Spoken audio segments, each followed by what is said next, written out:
Hello, everyone. Thank you so much for being with us today. I am New Day Films member owner Cheryl Green, and I'm going to tell you a little bit about accessibility for today's event. I am a white woman with long curly brown hair and my cute crow tattoo today. So, access. For folks using screen readers, you might want to turn off the chat functions alerts since our audience will be connecting with each other via chat. To do this, go to Video Settings, select Accessibility, and turn off chat alerts. If you're using ASL today, it would help our access team to know you're out there so we can strategize our video layout. Please send a private chat to Emily Badix only if you're participating and using ASL. That's Emily Badix, you'll find in chat. We have live captions today. The link to stream text is in the chat. We'll put it again. If you want to use the stream, just go to www.tinyurl.com/newdaycart to find the live captions if you want to watch outside of Zoom. If you want to watch the captions in Zoom, you can click the live transcript button at the bottom of your Zoom screen and read along as a full transcript or captions. And we thank you, Reagan has just pasted in that link. To help us find your questions and comments for the panelists, we'd ask you to put all of your questions and comments for them into the Q&A box, not the chat. The chat is busy, we might not see them there. So our team will find them better and try to be able to respond to as many as possible if you put them in the Q&A box. So again, questions and comments for panelists and moderators in the Q&A box. Because Zoom is not designed for maximum accessibility, we were not able to share the audio described and non-audio described versions of our videos today. We sent out a private YouTube link before this event a few days ago with audio described videos. And after today's event, the audio described and non-described versions of today's videos will be available on YouTube publicly. Both have the open captions. We have 6 short film clips from some of the founders' early films in New Day. They all have open captions, so you won't need to use the live captions during the video clips. So please navigate back to the Zoom screen to watch the videos with the open captions. Thank you to our ASL interpreters, Kat Ridley and Sarika Mehta, our live captioner, Elizabeth Archer, and thank you to all of you for being here. If you have any other accessibility needs or questions during the event, please private chat just to me, Cheryl Green, and we will do what we can to meet your needs. Thank you so much. Hello, my name is Suzan Beraza. I am a Latina woman, middle-aged, graying hair. I'm the current chair of New Day Films, and I'd like to welcome you all to today's event celebrating 50 years of New Day Films and our 4 remarkable founders. A little background for anyone who's new to New Day. New Day Films is a unique filmmaker-run distribution cooperative providing award-winning films to educators, community groups, libraries, and businesses since 1971. Democratically run by over 150 filmmaker members, New Day is committed to reflecting greater diversity, representation, and inclusion. New Day filmmakers have won Oscars, Emmys, and hundreds of film festival awards and have been broadcast on PBS, HBO, BBC, and many other media outlets.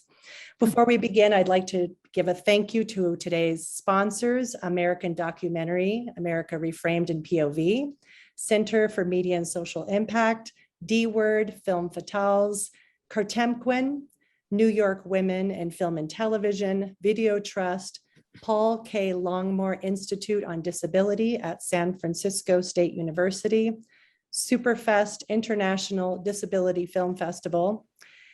Thank you to New Day's tireless organizers of this event, with a special shout out to Reagan Brashear, New Day's wonderful general manager, Karen Knox, and our fearless facilitator, Elizabeth Sejamin.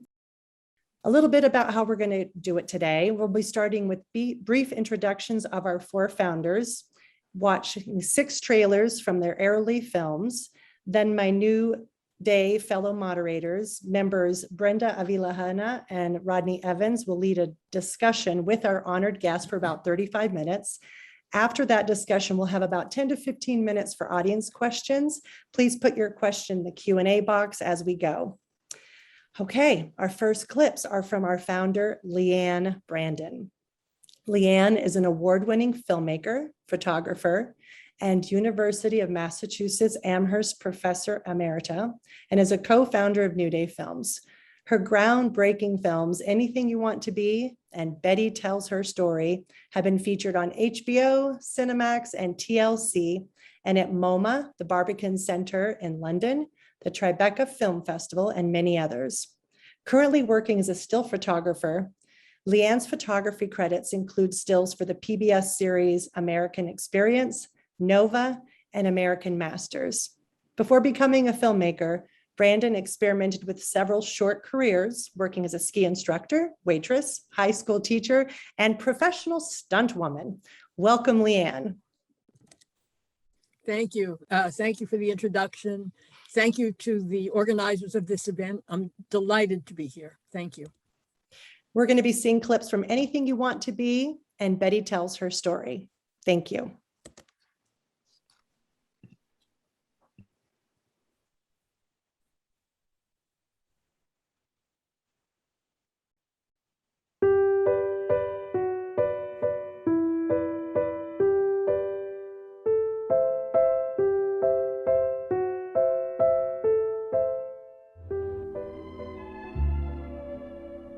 A woman should be elegant, sophisticated, suave.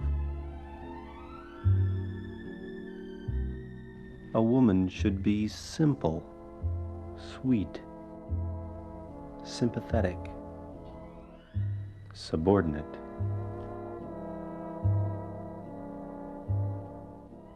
Sexual, sensual, erotic.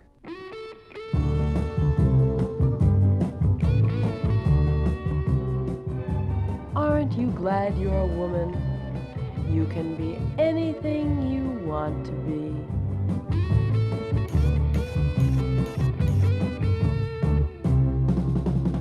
Women are basically emotional. They have a deep need to constantly express themselves.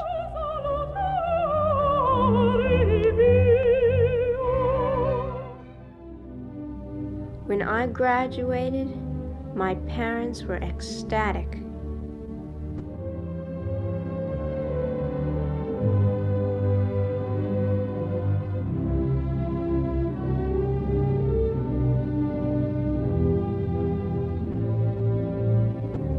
They said I could be anything I want to be, as long as I'm happy.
I went off one afternoon after school to this dress shop. And the whole thing was, a real surprise for me, because when I walked in the door, it wasn't like being in Filene's basement, where all the dresses are sort of hung on rows and there's 15 of the same kind and you look for your size. But in this store, there was just plush carpet and beautiful dove gray walls. And once in a while, against an appropriate drape, there'd be a beautiful looking dress. Well, out of the kind of hushed shadows of this place, a lady emerged, and she was sort of dove gray, and she had sort of a dove gray voice, and she said, may I help you? And I said, well, yes, I'm going to the governor's ball, and I'm looking for a dress. So she asked me about colors, and she suggested that possibly green or something in the realm of purple would be just right for the occasion. So about 4 minutes later, she emerged with 3 dresses in her hands, and I went into a little discreet dressing room to try them on. And one of them was a kind of beautiful emerald green chiffon dress, and it was just, you know, absolutely exquisite. And I tried it on, and I felt so glamorous. It was just the most incredible feeling I ever had in my life. I mean, there I was with chiffon panels hanging off the back, and you know, I don't think I ever in my whole life felt pretty until then. I felt, you know, suddenly transformed. You know, it was like some fairy story out of my childhood.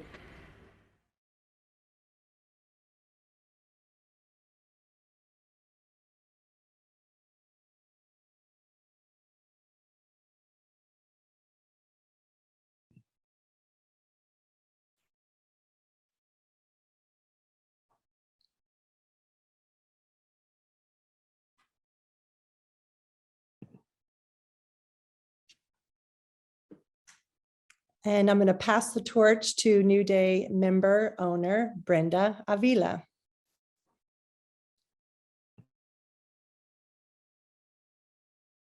Thank you, Suzanne, and thank you for everyone for being here. I can't wait to start talking about the clips. But before that, I would like to introduce myself. My name is Brenda Avila. I am a Mexican filmmaker with long, dark brown hair, light brown skin, and I'm wearing a rainbow colored shirt with a blurred background. I'm not wearing the background. I'm joining in from Santa Cruz, California, the original land of the Awaswas-speaking Ohlone people. I have been a member of New Day Film since 2017, and I formerly served in the co-op steering committee as the very first team lead for equity and representation. It is now my incredible honor to introduce the next 2 superstars, Julia and Jim. Julia Reichert is a 4-time Academy Award nominee, an Oscar and Emmy winning documentary filmmaker based in Ohio. Throughout her life as an independent filmmaker, she has been drawn to explore class, gender, and race in American life. Her films include 9 to 5, The Story of a Movement, American Factory, A Lion in the House, The Last Truck Closing of a GM Plant, Seeing Red, Stories of American Communists, Union Maids, Growing Up Female, and the newly released Dave Chappelle, Live in Real Life. Julia is proud to have taught and mentored many filmmakers and of being a mom and a grandma. Jim Klein has been an independent filmmaker for over 4 decades, along with producing and directing 7 films nationally broadcast on PBS and receiving 2 Oscar nominations. He has worked as a film editor on several films that have received Oscars, Emmys, and other major recognition around the world. We will be now seeing clips from Jim and Julia's films, Growing Up Female and Union Maids. Thank you.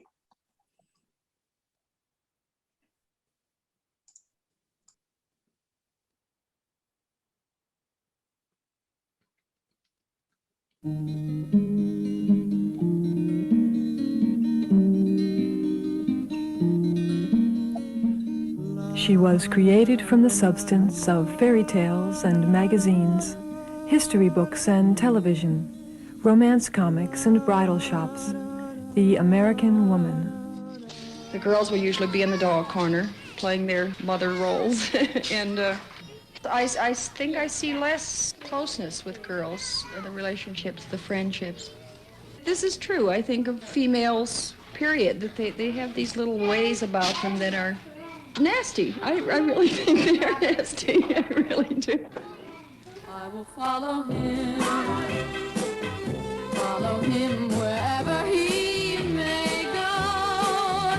There isn't an ocean too deep, a mountain so high it can keep me away. don't know, I guess I'm a little old-fashioned. I think little girls should wear dresses and look like little girls. She's always complaining that she buys me brand new dresses and everything. I never wear them. Because now that good weather's come, we like to play outside and play tag and kickball, and you can't do that. Now, Cinda Jones is operating the key punch now.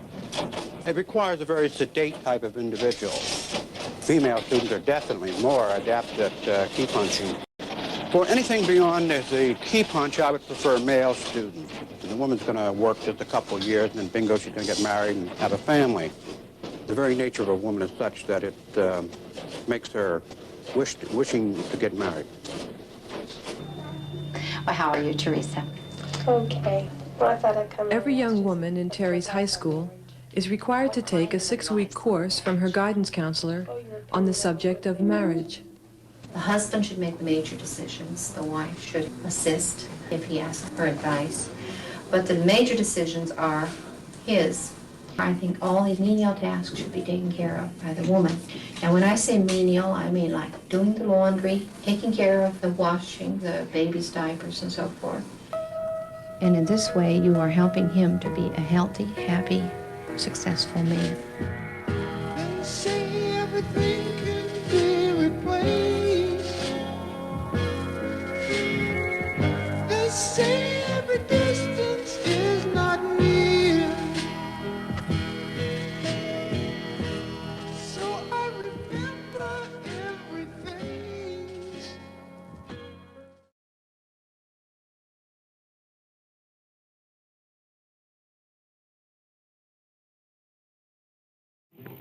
There once was a union maid, she never was afraid of goons and ginks and company finks and the deputy sheriffs who made the raid. She went to the union hall when a meeting it was called, and when the Legion boys come round, she always stood her ground. Oh, you can't scare me, I'm sticking to the union. I'm sticking to the union. I'm sticking to the union. The nearest thing to where I lived was a laundry called Great Western Laundry. And all black women and poor whites worked in this laundry. And I decided to go there to find a job. So I went one morning and the man hired everybody, and then he called me up and he said, have you ever had a job before in a laundry? I said, no. He said, well, we only hire an experienced help, so you don't have to wait. There was a balloon factory right close to where we lived. And we lived in the slums of the West Side. And my sister said, Katie, when you go to look for a job, I was 15, I think. Don't say, tell them you're 16. So I came to the balloon factory. The man says, how old are you? I said, 16. He said, you're too young. So I'm back home. And he said, didn't I tell you yesterday we're not hiring anybody inexperienced? And I said, okay. So I turned around and walked out. The next morning, I came back again. The next day, I went to a macaroni factory. And they said, how old are you? I said, I'm 17. You're too young. And he looked at me, and I guess he said, well, maybe I'd better hire her for some. Anyway, that morning, he called me and he said, listen, I'm going to hire you. But if you don't do that work, I'll have no compunction all about firing you. I'll fire you just like that. In our hands is placed a power greater than their hoarded gold, greater than the might of atoms, magnified 1,000-fold. We can bring to birth a new world from the ashes of the old, for the union makes us strong. Solidarity forever. Solidarity forever. Solidarity forever. For the union makes us strong.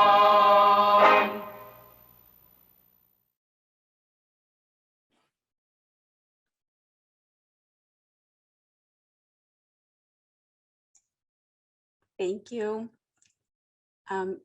Now I would like to introduce the next co-host. Rodney Evans is a fiction and documentary film writer, director, and producer. His debut fiction feature, Brother to Brother, won the Sundance Film Festival Special Jury Prize in Drama and garnered 4 Independent Spirit Award nominations. His latest feature documentary, Vision Portraits, celebrated its world premiere at South by Southwest Film Festival and won the Jury Award for Best Documentary at Frameline, the San Francisco International LGBTQ+ Film Festival. Rodney has been a New Day member owner since 2019. Welcome, Rodney. Thank you, Brenda, and welcome to everyone joining us today. I'm delighted to be here celebrating the founders of New Day. And I just wanted to give a very brief introduction to myself. I'm a Black male and wearing a black button-down shirt and a gray sweater underneath. I'm coming to you from the land of the Lenape, also known as Brooklyn, New York. And it is my delight to introduce you to Amalie R. Rothschild. And Amalie R. Rothschild is an award-winning filmmaker and photographer, noted for her documentaries about social issues as revealed through the lives of people in the arts, and for the music photographs from the Fillmore East, Woodstock, Isle of Wight, and other seminal rock events and venues from 1968 to 1974. She is a co-founder of New Day Films and author of Live at the Fillmore East, a photographic memoir. Her film, It Happens to Us, made in 1971 with an all-woman crew, was the first American film to argue that women should have the right to control their own bodies and end a pregnancy. Her fine art limited edition prints are represented by the Morrison Hotel Gallery, among many others, and are shown often in exhibitions nationally and internationally. While based professionally in New York City since 1983, she lives about 7 months of the year in Italy. And now we will be seeing clips from It Happens to Us and Woo-Hoo, Mae Wilson. So just want to say hello. Thank you everyone for being here. And it's an honor that we're having this event in the honor of all of us four New Day founders. And I'm in New York City today. Roll clips.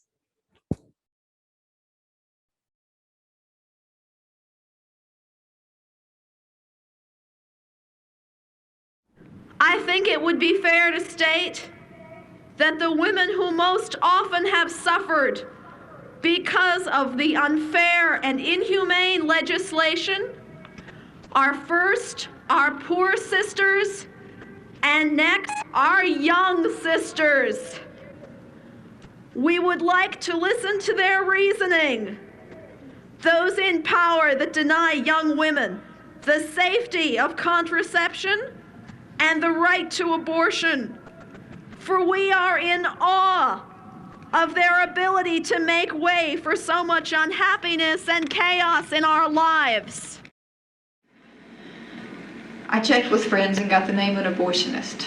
I went to see him. He charged $500 and was very moralistic, so I wouldn't go to him. So I checked around again and got the name of another doctor, or I think he was a doctor.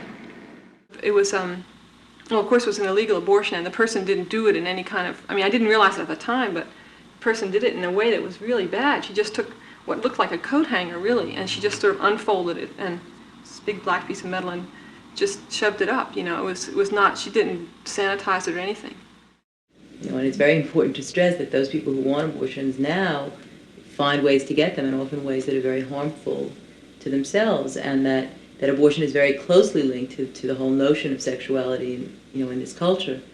And it's my feeling that one of the reasons that there's such widespread need for abortion, that there are so many unwanted pregnancies, is that it's very hard for young women to grow into a sense of their own sexuality where they can make a determination about what they want. I didn't really give any thought to birth control. There was no way for me to get any.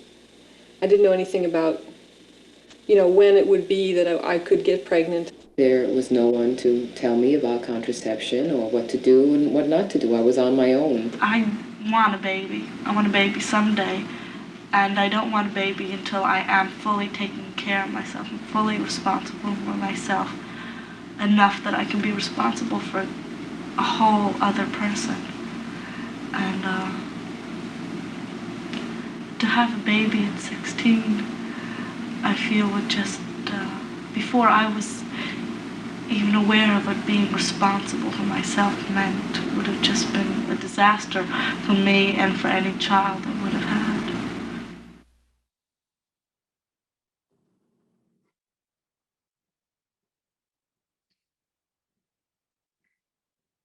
One of the signs posted in my room is take whatever crosses your path.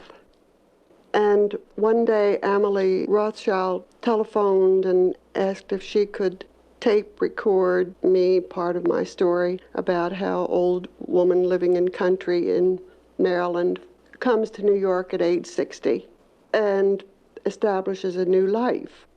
So I say, sure.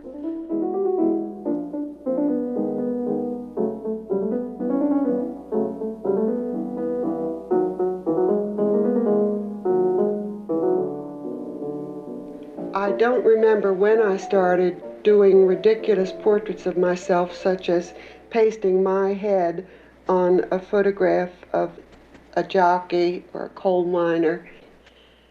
When I came to New York and discovered the photo booth on 42nd Street, I said, wow, now I can be a superstar on 42nd Street. 25 cents in the machine, make faces at myself, therapeutic. Come home and paste my photographs on other pictures which I cut from magazines or postcards.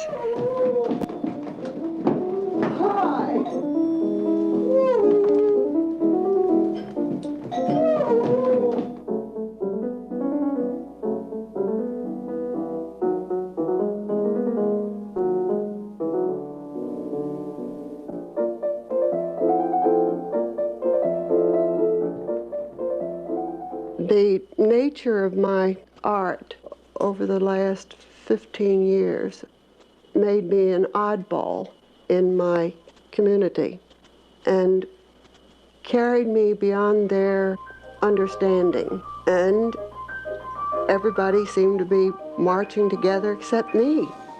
And there I was alone. My husband was accustomed to me as a wife and mother for a housekeeper until I was 42 years old. And then I started to paint. Some people come in here and see my work all around the room and they say, oh, what a great, happy room. You must have fun all the time in this room. The pain doesn't show.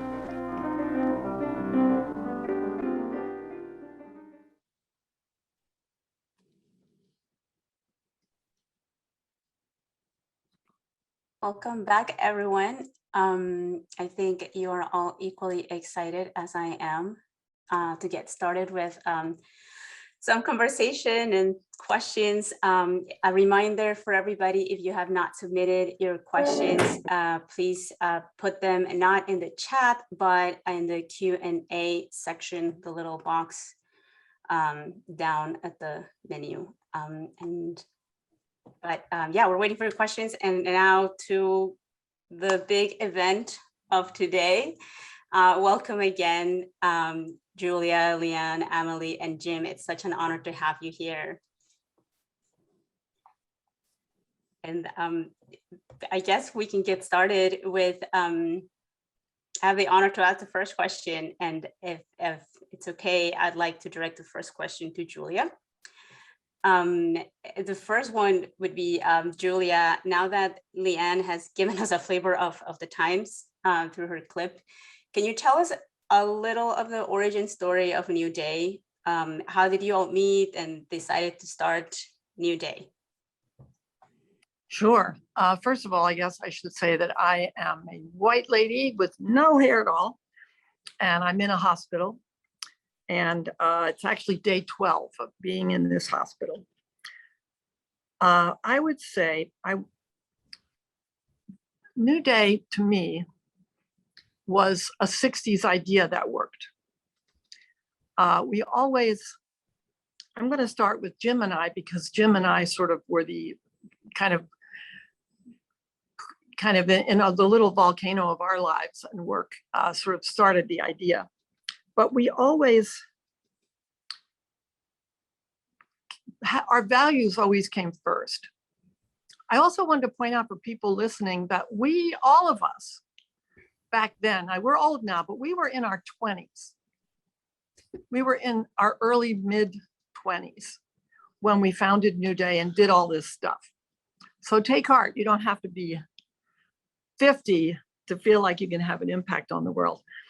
So 60s idea that worked. You know, we all then, it was a very much time of movements for social change. And we all had our critiques of racism, of imperialism. We began having a critique of sexism and in fact of patriarchy, which is beyond sexism, is actually structural. Things we're still talking about now. So of course, we wanted to tear it all down.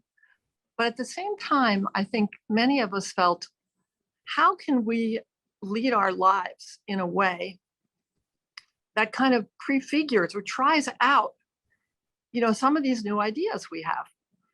I remember Che Guevara always talked about the new man and the new woman. How can we have respect, equality for all? How can we have wealth not play a factor? How can we all have meaningful work? You know, these are the kind of big things we were grappling with and kind of fumbling with, really, in our early and mid 20s. We fumbled through like the notion of a consciousness raising group. I'm sure you all have heard of it, of like women getting together to talk about things that we had, it turned out we all had in common. Turned out most of us had been date raped.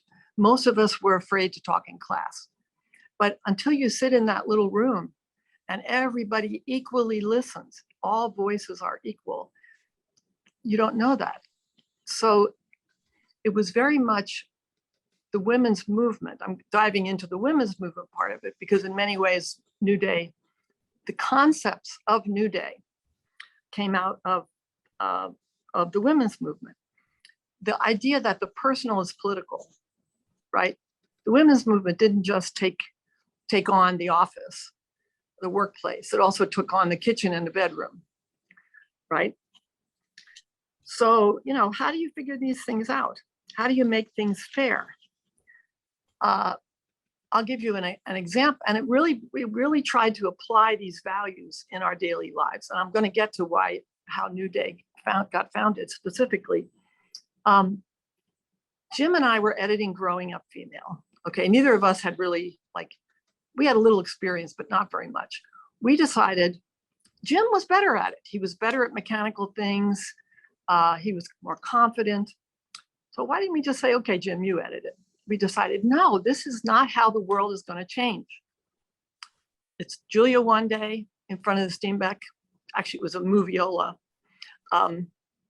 Upright, Julia in front of it. Jim, Julia, Jim, Julia. Even if things went slower, even if he was better at it, it's like, let's put it into practice, in actual practice, to make things fair.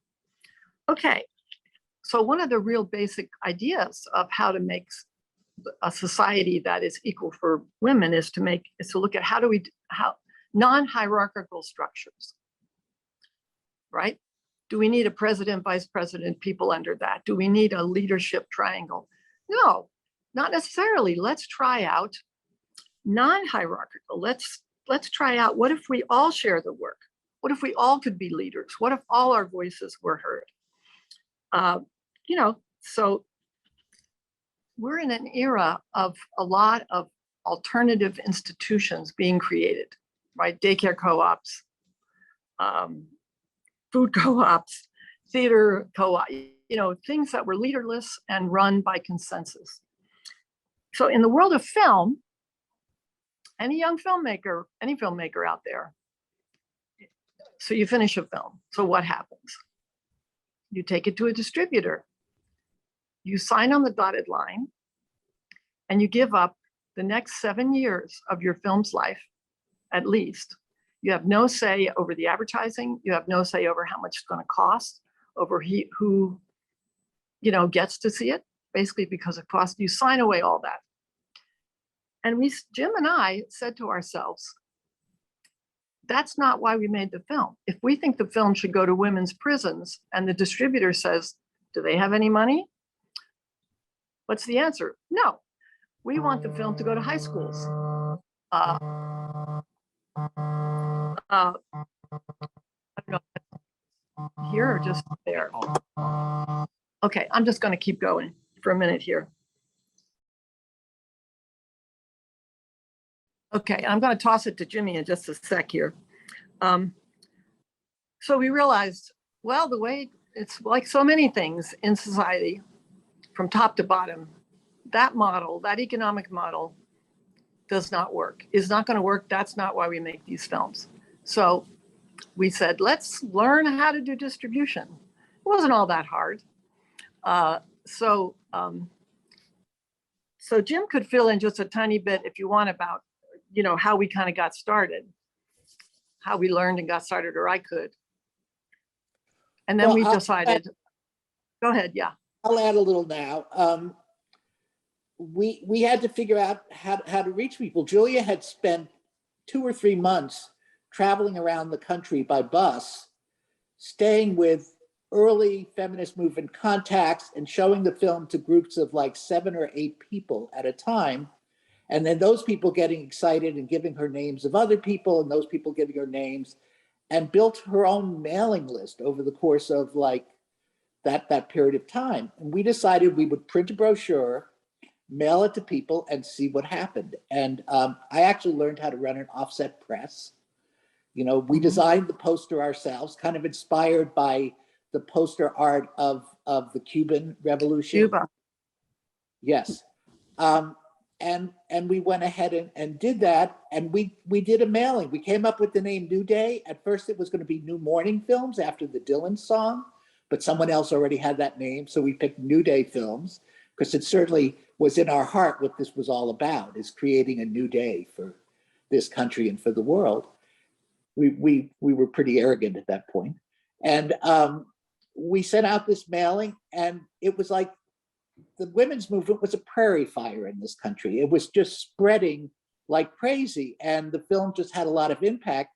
And we said to ourselves, we can't just do this by ourselves. We've got to get some other feminist films in here too. And yeah, so go ahead, Julia.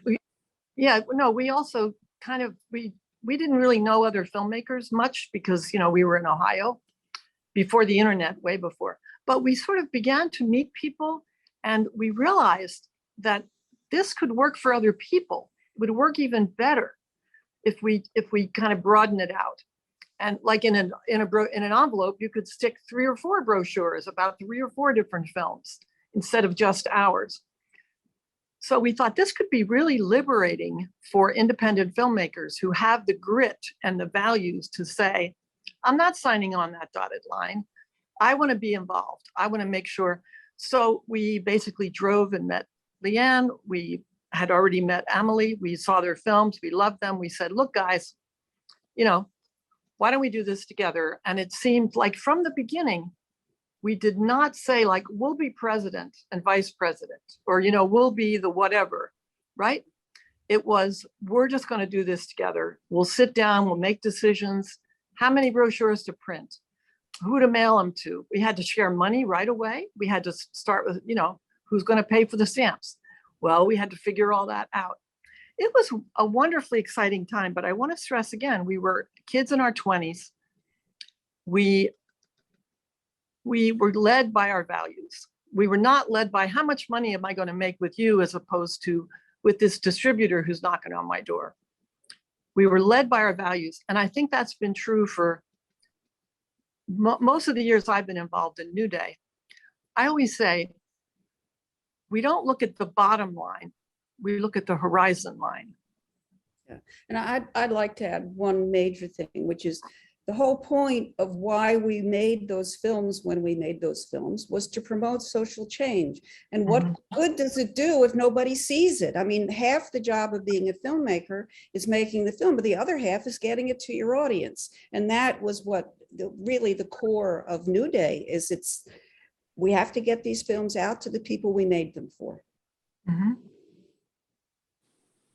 Going off of that, Leanne, if you could just share with us a little bit of what the climate was like at the time, because Julia and Jim were saying that they wanted you both and Amalie to join. So I imagine there was something about the climate of the times that made you say, yes, this is where I need to be. You're muted, Unmuted. Leanne. Unmute.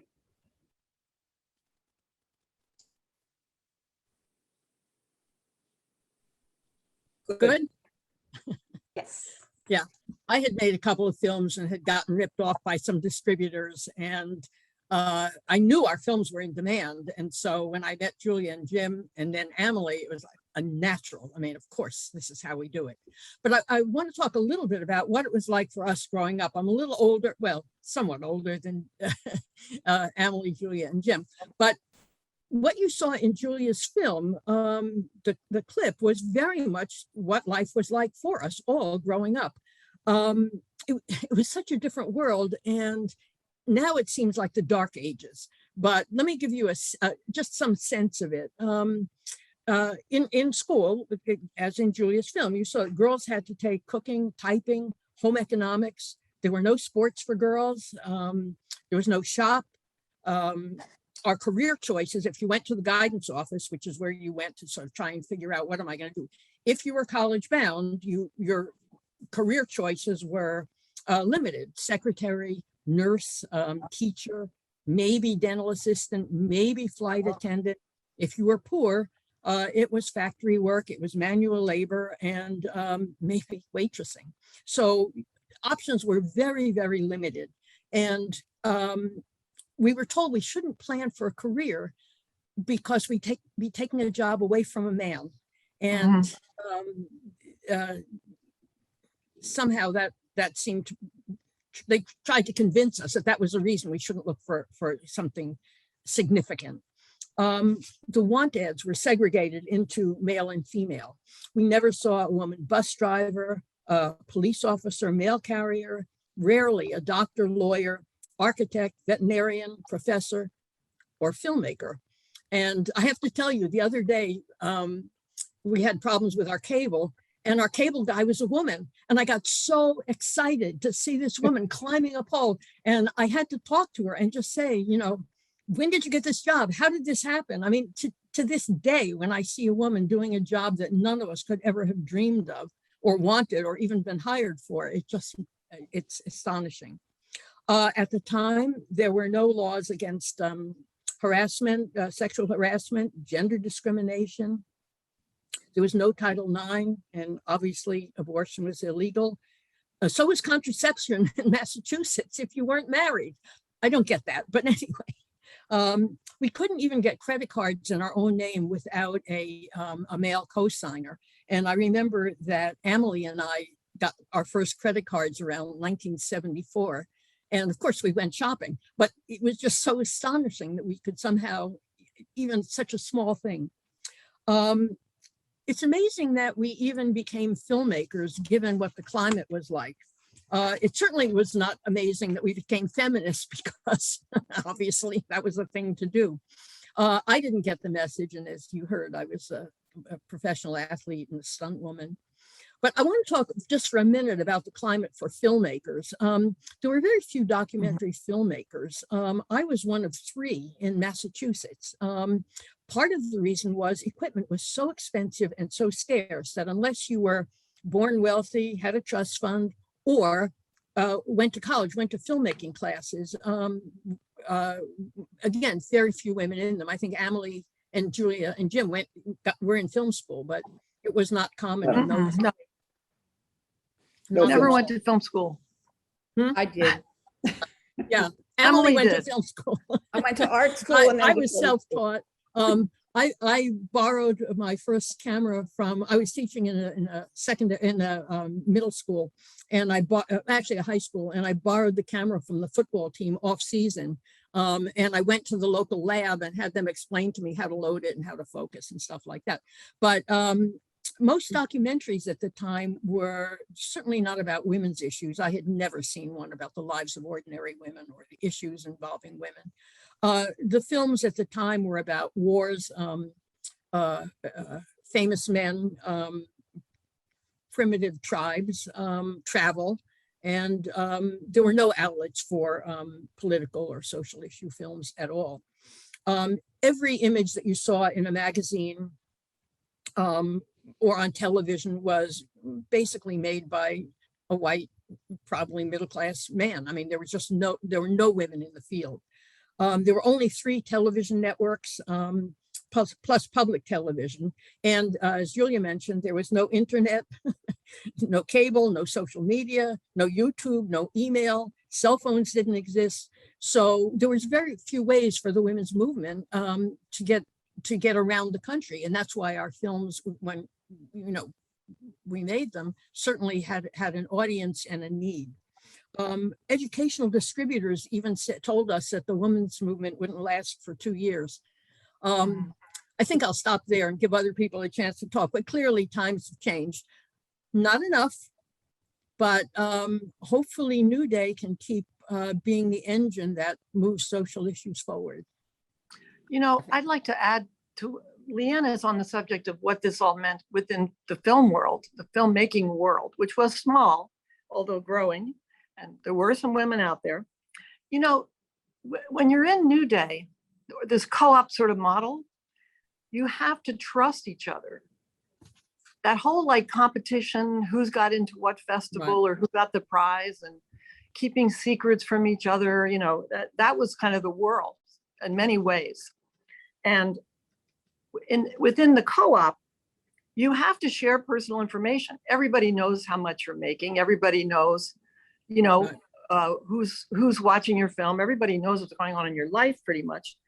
We make big decisions together. We set the direction of the co-op as a collective group, which really does build trust. There's nobody to blame.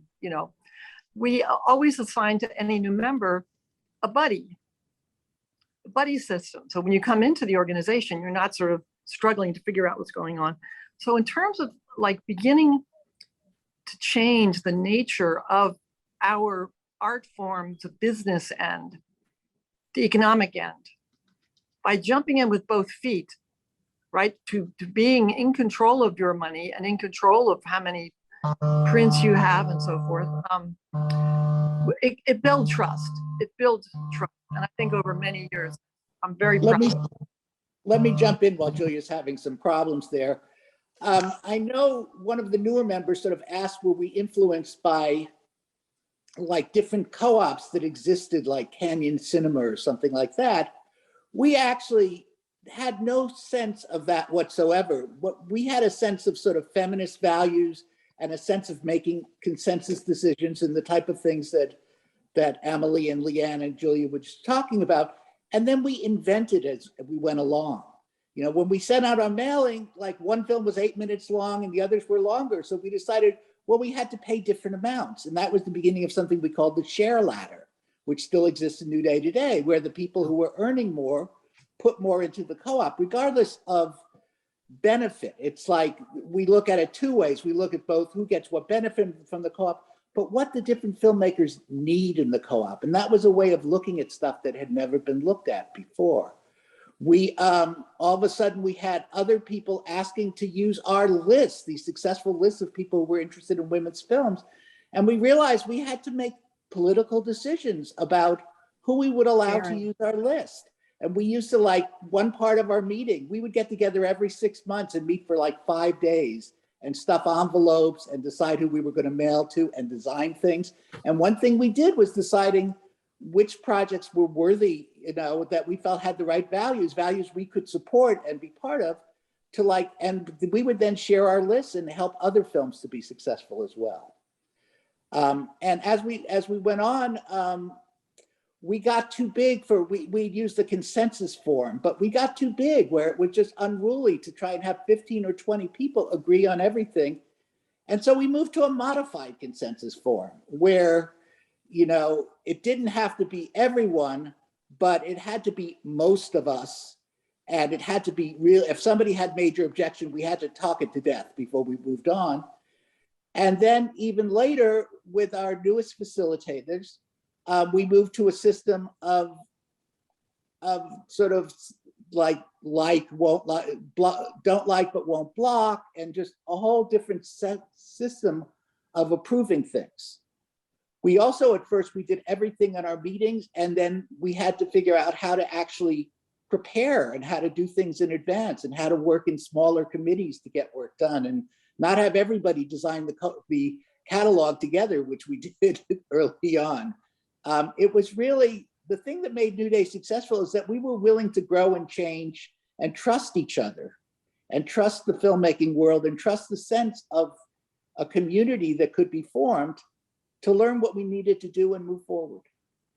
And it was a cooperative, which means we were cooperating with each other. I mean, I think it's really key to understand the root of that word and what it's supposed to really mean. And we shared all tasks as we do to today. New Day is completely filmmaker, member, owner run.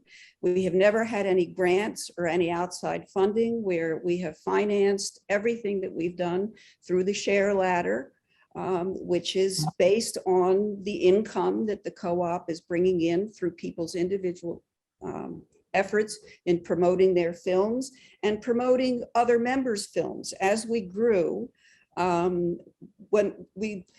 as Jim mentioned earlier, it was all consensus. But at the same time, no one in the group as we grew, when it was still a consensus model, ever used a veto. When it was clear what the majority wanted, people went along with it. But the model of New Day, and I know this is part of a question that I'm supposed to be asked, why have we survived for 50 years? We have survived for 50 years on several levels. The first one, though, has to do with the values of sharing and cooperating, on which we were founded. And it is because of that that we do not have a hierarchical thing. I mean, it's not a hierarchical thing. We share and we rotate leadership roles for a period of time, given that there's so many people, we need a steering committee. That was the first thing that we developed when we were so many members that not everybody could do it. Also, for the first 10 years, all the meetings were held in my loft, and they would go on for 5 days or more, because everyone had to individually express their opinion. And if you have, when it was 8 of us, as opposed to 25 of us, you need more time for 25 people to say what they have to say. And at a certain point, we got a facilitator to help run the meetings so that we could make it work, recognizing, again, this was the next stage of our development. But at the core has also been these social change values, which have been used in the vetting process as people apply with their films to join New Day. And we've been very, very fortunate over the years to have found the most extraordinary group of people that New Day has become and is. In 50 years, there have only been, I think, 2 people in the entire history of New Day who, for various reasons, we had to ask to leave the group because their cooperative sharing values didn't pan out. So this is an amazing, testament to the members. And, the 4 of us, I would say, are, thrilled beyond belief, with how the co-op has grown and who the members are, the younger people. I mean, it's time to pass the baton. We're still here. It's amazing. They're 50 years later, all 4 of us founders are still around. But the other reason New Day has survived, I believe, is because of the nature of our membership and the younger people that have joined, is we've always managed to stay ahead of the technical curve.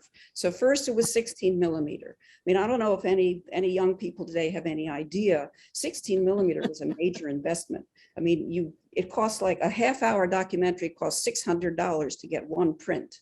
And that print had to, you had to have it in a case, and you had to have at least 10 of them to do distribution. You had to take it to the post office. You had to make sure you get it back. You had to make sure that people that used it didn't break the sprockets or, that it was damaged. I mean, it was a huge investment. As the technology changed, we changed with it, ahead of the curve. VHS, DVD, we actually set up our first website in 1996. And we were also some of the first distributors to deal with starting streaming. So New Day has always managed, because of the strength of the collective knowledge of our membership, to keep growing and to keep on top of the trends in the media so that our work can be seen.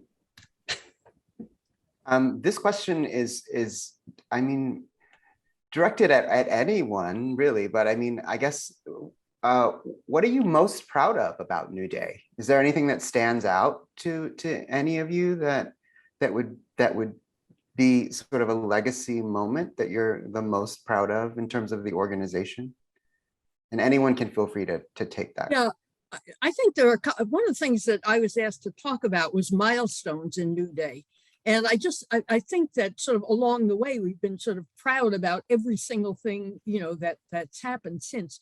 A couple of them, these are more sort of legacy type things. Registering our first copyright, our trademark in 1982 was a big deal. I mean, we're still having to fight to protect our name, but that was a big deal for us. Another thing was the fact that Duke University is now our archive. And Duke has collected or is collecting, in the process of collecting, all of the founders' papers and films, and is collecting every New Day film digitally, which is in effect the history of social issue documentary filmmaking in America. So I think that's something that we're all very, very proud of. I just want to go back too and say, in terms of some of the early things that I'm proud of, by 1982, we had our first environmental film. We had our first film about a Black woman, Fundy, the story of Ella Baker. We had our first films about international issues. And it was very late, but our first LGBTQ film, It's Elementary, not until the 90s. But in any case, I think the other thing I'm incredibly proud of is in 2018, our equity and representation team, long overdue and doing an absolutely amazing job of doing even more outreach. I mean, we were always interested and concerned, but we really didn't have sort of a team that was able to reach out and find people and, you know, force us to take a real look at what's the world of filmmaking and the world of films and bring them into New Day. So those are things that I'm very proud of, among many others. But okay, go ahead. Let me just say that our form of leadership is actually something I'm very proud of. I'm very proud of that, unlike most organizations that formed at that time, and then the same people led it for the next 30 years until they were too old to lead it. And then many of those organizations fell apart. Some of them made transitions. Right. We were dedicated to the idea, it goes back to the early things that everyone was talking about like sharing knowledge and sharing capability and learning skills. But we had a strong motivation in building and teaching and learning leadership. And we've gone through generations of people who've taken the leadership, you know, probably 4, 5, 6 generations at this point of different people who made New Day the center of their lives and led it and helped it to continue to be successful. Right. We stopped doing that a long time ago. You know, at this point, we've stayed involved through our films and through a few things at New Day, but I'm so proud of the people now who are New Day, the men and women. And I'm proud of how diverse we are now compared to our beginnings as just Caucasian men and women. You know, in the early years, we sort of cooperated with the Black Filmmakers Co-op and other organizations. And I have to say, in our first decade, the politics of the time was more that it was important for people of color to form their own organizations. And we were always involved in being supportive of that and sharing things and very close to those people, but we did not work for diversity within our own organization. And over the past 20 or 30 years, with a lot of effort in the very recent years, that's really changed dramatically, and I'm so proud of that. I'd like to, just one thing before I forget. I'll get in after you, Leanne, okay. And me too. if it wasn't for our wonderful helpers, our office manager, Karen, and Elizabeth, I think, I don't know, they make the trains run on time, basically, and keep us all in touch and help structure our meetings. And without our wonderful support staff. It's hard to imagine New Day. So just a shout out there. I just wanted to throw in that I always look at really from the beginning, like what impact does the fact of New Day have on the film community? Like from the beginning, we represented like, oh, there's another path. You know, you don't have to sign on that dotted line and move on. And, you know, some filmmakers, you know, I meet with a lot of younger filmmakers who are facing like, you know, I've got this idea and I think it's a really strong idea and I have great access, but, you know, I can't get anybody interested in Netflix or HBO. We've lost Julia. Yeah. Yeah, I mean, maybe I'll just say as someone who started. I guess I can't. You're breaking up a little bit, Julia, so we're having trouble hearing you. Sometimes if you turn the video off, it helps with the audio. But I was just gonna maybe take that as a lead into Go ahead. I was just gonna take that as a lead into you know,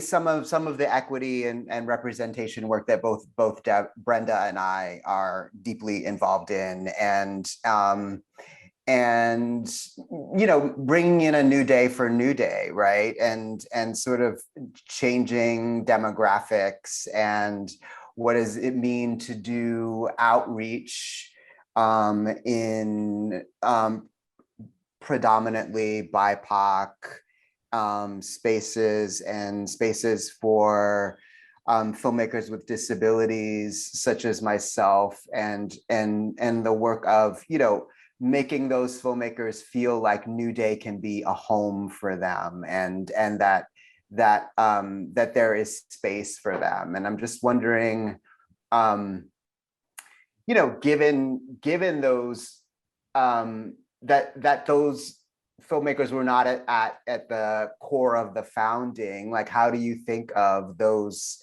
shifts in terms of opening up the space to BIPOC filmmakers, to filmmakers with disabilities, to international filmmakers? We just had our first international filmmaker join New Day, and all of those things I think are really exciting, and bringing in a whole new different type of filmmaker that might not have thought New Day was the place for them because they didn't see anyone that looked like them at New Day, frankly. And I think that's slowly shifting, but I do think that we have a lot of work to do. And I do think that Brenda and I, as part of the E&R team, have put a lot of work into changing what people think of as New Day, because of it, you know, might not be the first thing that a BIPOC filmmaker thinks of when they think about where to take their film, right? So if we're coming in and saying like we're a part of New Day, it changes who they think is represented by the organization or who they think is within the organization. So I'm just wondering if anyone wants to speak to that, or I think it's fantastic. It's been part of our desires and our wishes all along, and it's, you know, long overdue that we finally have some active members who are taking this in hand and doing the work to expand the membership of New Day in these directions, because all along we've wanted to represent all groups that had major issues that needed representing. I mean, that's what the films were all about. And there's something else that may be a little controversial if I dare bring it up, but I think another reason that New Day has been successful from the beginning is because we have been a majority female organization with the collaborative basis of working in the world that women have, without the the competition thing that is so common in male-dominated organizations. And while we have embraced everybody, I think it's obvious that the men who are part of New Day share that collaborative spirit and are willing to work with women on an equal level and without these hierarchical issues to deal with. And if they don't, then they don't belong in New Day and it doesn't fit. So I think that's, something major, and it's a new, I don't know how new it is, but I think we've established the fact it works as a model. And that's why we're 50 years old and are still growing and have all the amazing films that are in New Day. And that's. Yeah, I don't know if it's time to turn it over to maybe some audience questions. Do we have questions from the audience? I think we do. People are voting up on some questions. Yeah. And I'm happy to read the first one, the one that got a lot of votes. This was asked by Seth Hernandez. Okay. Ronquillo, hi. So the question Seth is asking is, they're saying, I'm part of a BIPOC organization that aspires for a non-hierarchical co-op structure, but we find ourselves facing practical challenges, sometimes around governance, figuring our operational structure, etc. What advice do you all have for filmmakers in this era of Netflix, streaming, etc., who want to create a co-op model and also sustain ourselves and our families? Do you have examples from the early days of New Day on how you navigated practical challenges to operationalize your values? Parentheses, sorry for the long question.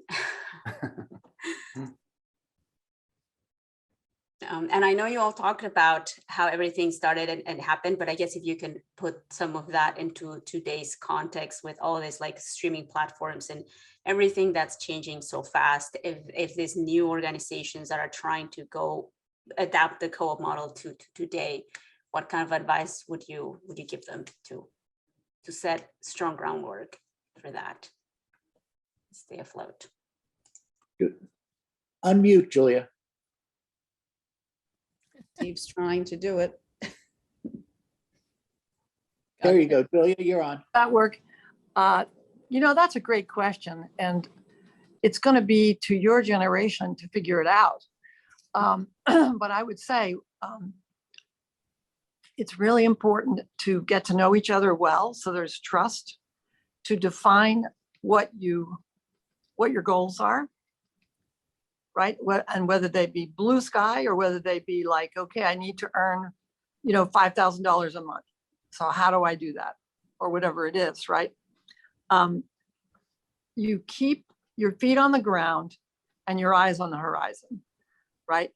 And I would say also, like, talk to some of the other folks, like New Day, not in this context, it's too big to really get into any detail, but other organizations or people who are trustworthy, like within HBO and so forth, to see what their experiences are. I mean, I don't know the age of you guys. I see what you're saying around governance, figuring out your structure and all that. I just think keep your values, talk it through, write it down, vote like that you've agreed. And once things are voted and agreed upon, you go forward. And you can chart, New Day, we've constantly had to rechart our course, right? Even when it's written down, like then you realize 6 months later, the next meeting, well, that did work and that didn't work. But there's also a certain amount of like, take the plunge. If you're out there doing it on your own, that's a lot harder than doing it with people you know and you trust and are in it together and will share the work. This is Jim. Let me add a little bit to that. I think it's very important to trust yourself and trust your community. One of the things we had going for us is we didn't have like a deep respect for the powers that be of the time and that the way things were done. And we needed to invent new ways. And we could not have done that just ourselves. It was because we were supported by a community of others, this whole society that really wanted to make social change. That is very true today as well. And you really need to work with other people that way. Of course, you have to deal with the Netflix and the HBOs and the Amazons, but don't make that all you deal with. Deal on a community level with what people need. And the other thing I would say is, in terms of governance, we always had help. We always had incredibly talented people who shared our values, who knew more about governance, who helped us do it, and have the humility to understand that they will know more than you, and they can do that as well. I want to say that New Day was not a smooth ride. We had several times where we almost stopped doing it because we could not figure out how to make it work anymore. Like the medium changed, the costs changed, the methods of communications changed. But it really, we got help from other people in terms of doing it too. And that's what I would say to you about today, is it's not all on your shoulders alone. But as long as you stick to your values and involve the people that you want to make films for, as well as the filmmaking community, you'll find a way. Yeah, I agree with what you, and we didn't bring in experts, which we did till later. I think at first it was just kind of, let's define what we can do together. It doesn't have to be the whole world. So we decided, okay, we're going to do these mailings together. We're going to have a mailing house. A house that mails out the prints back in the day, right? Very specific, and it grew from there. But you don't have to take on the whole world. Like, figure out what you wanted, what makes sense for you all to do together. Really agree on it, and share the work, and be willing to say, hey, you're not, you didn't accomplish your task, or you weren't available when you were needed. But also to say, hey, right on, look how far we've come. It's you fumble forward. There's a way in which you look back at the history and you look, oh wow, that was something. But you really do fumble forward. But the basics are, as Jim said, like trust. I say practicality, one step at a time, and you leave room for growth. You don't have to bite it all off at once. I hope that's helpful. And I really wish you luck. I don't know who you are. Exactly. His name is Seth. Seth is actually involved with an organization of undocumented filmmakers and is one of the leaders of that organization, and is doing amazing work. Both Brenda and I are friends with Seth. Yeah, and I just, so really quick, Rodney, and everyone, this is Brenda. I just wanted to point out, just really quickly going off of what Julia was saying, that about trusting each other, that New Day has never received grants or other institutional support. And a lot of its success comes from the generosity of its members and the way we share and organize ourselves to lift up one another.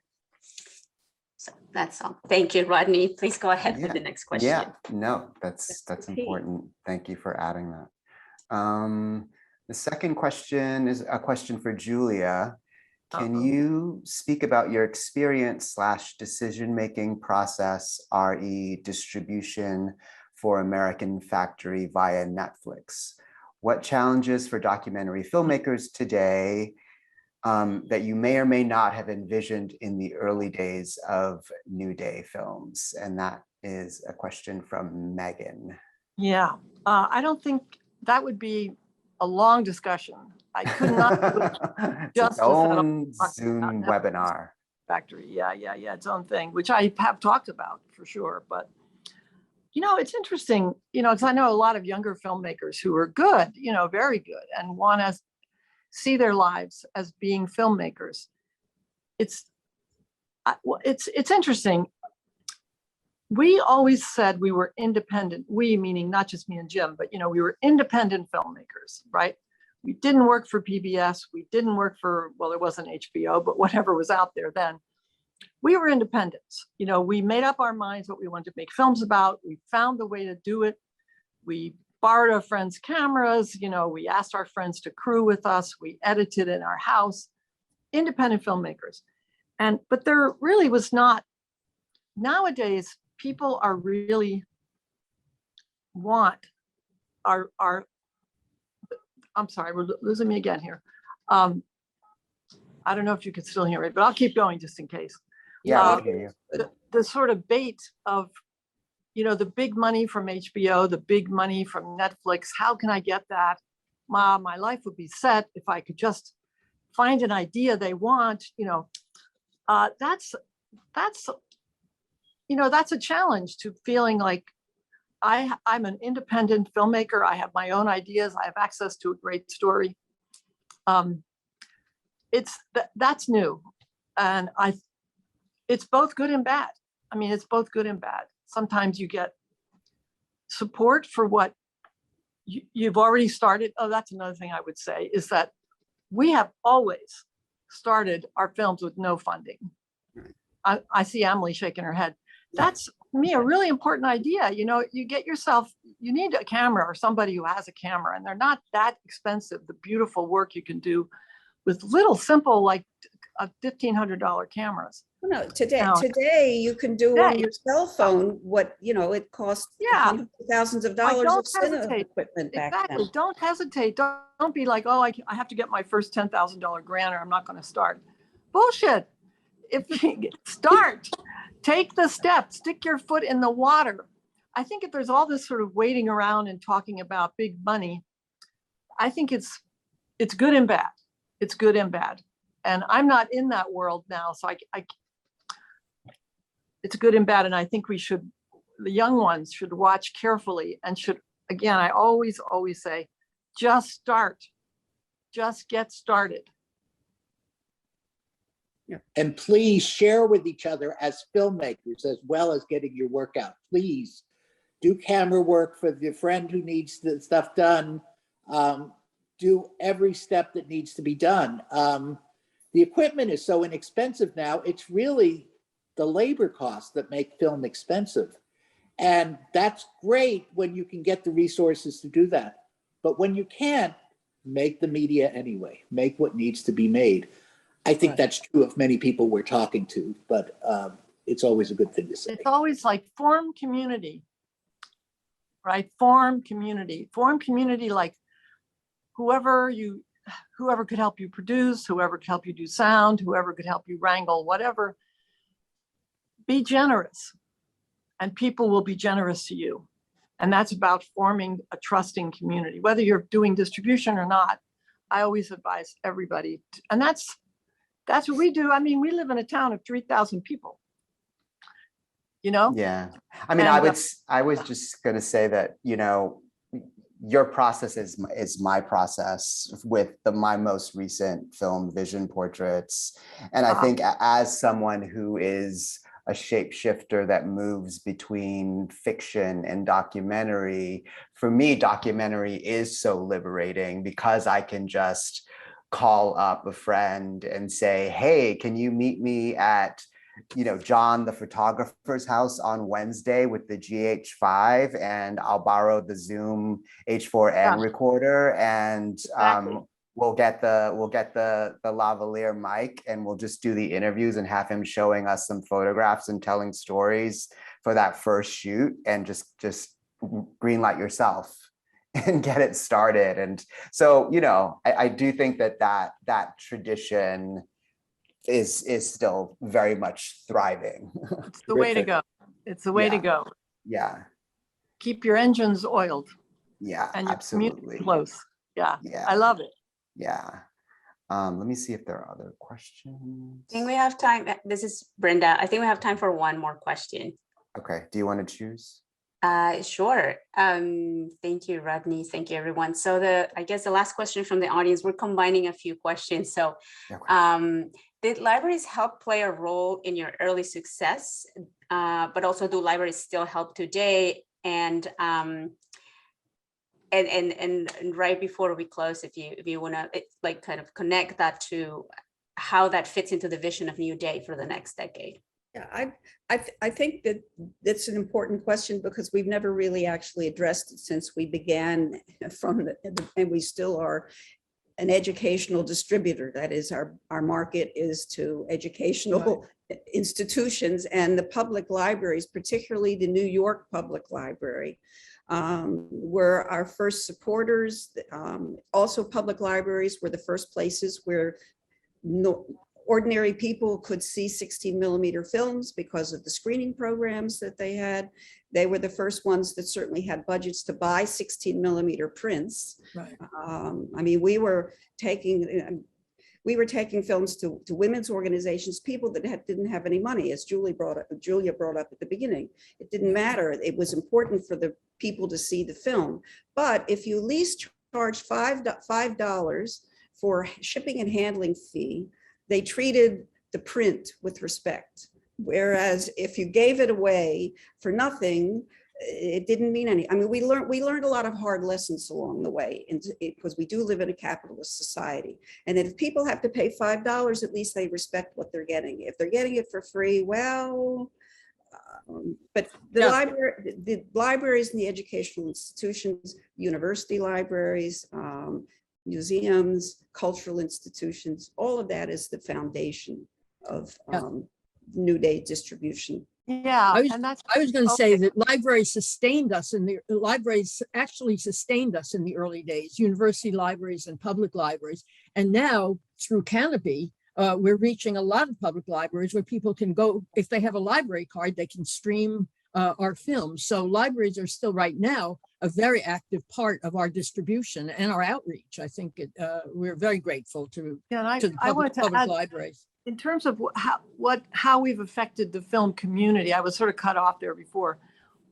The whole notion that Amalie raised, that half the job is getting the film to the audience, right? And that notion was not present.